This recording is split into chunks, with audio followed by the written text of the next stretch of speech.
In my free time, when I'm in Durham, I usually just hanging out with my family and friends. Like, that's one of my favorite things to do. And in doing that, one of our favorite things with my friends is we love to go to Boxcar or some type of like arcade place where we can have fun, relax, and play games. We're all used to be athletes in some capacity, so we're really competitive.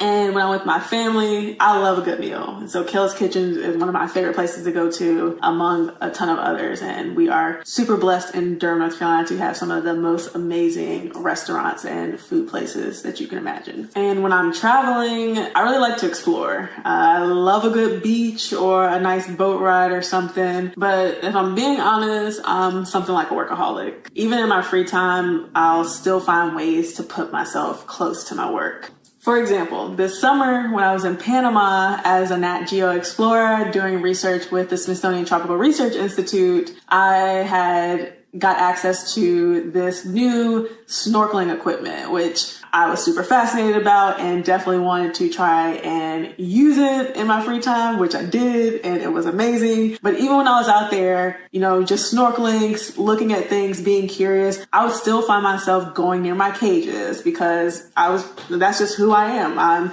super curious, and there's always things that were going on in my cages, like different fish that would pop in and out that I found really fun to mess with. And so, to be completely honest, I am very blessed in the sense that I love the work that I do.